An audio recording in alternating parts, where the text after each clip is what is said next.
Hi, it's Gavin from Freeman Goodlove, and thanks for joining us today.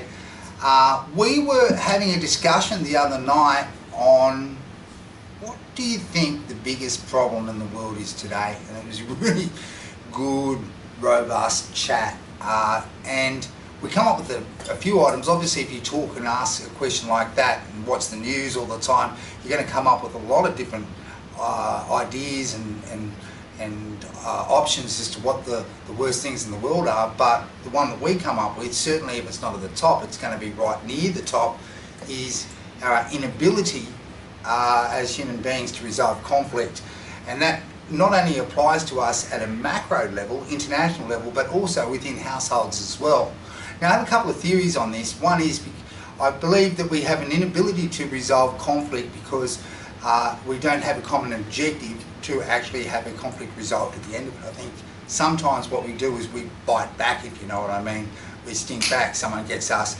Our objective at the end of the day is not to resolve a conflict, but rather to sting back harder. If that's the case, this whole method of communication is not going to work. But if we have a common objective to actually resolve an issue at the end of the day, then this is going to be very effective, providing both parties follow and enter into a common agreement that we want to actually resolve a potential conflict or a real conflict that's going on. Let me show you how the model works. First of all, conflict resolution 101, step 1, I feel, state the feeling. State the feeling, what you're feeling. There's nothing wrong with that. If you're taking ownership of a feeling, that's a good thing.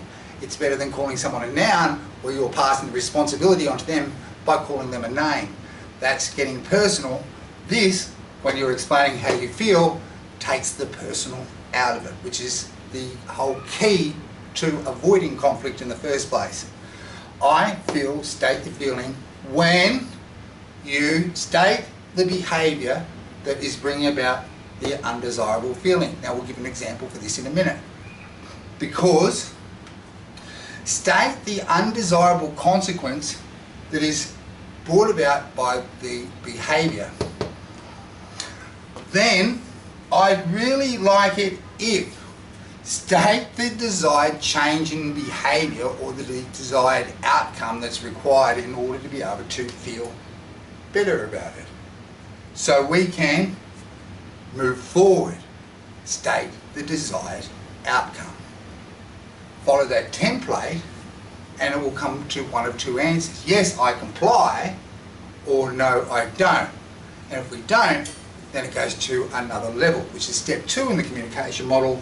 I really, really need you to refrain from the behaviour, whatever it is, otherwise I'll be forced to state the consequence back. Now, that doesn't have to be a threat. We're not saying it needs to be a threat, but it needs to be something that's going to discourage behaviour in the first place. That might mean cutting all communication. That might mean informing a boss. It might mean calling the police. It might mean something serious that you need to put in place in order to be able to set a boundary that that person can't step over, and if they do, then step 3 is simply to execute whatever it is that you promised to do. But you're going to find that 80% of the time people are going to be complying if you follow this model without taking things personally. I think it's a really powerful communication model, and I think it's just something that I wanted to share because I know it works, and I just wanted to, if anyone can pick up on this and follow it to a T and it helps one person to be able to resolve a conflict, this whole video has been worthwhile. I'll wind up now. Thank you for joining us today.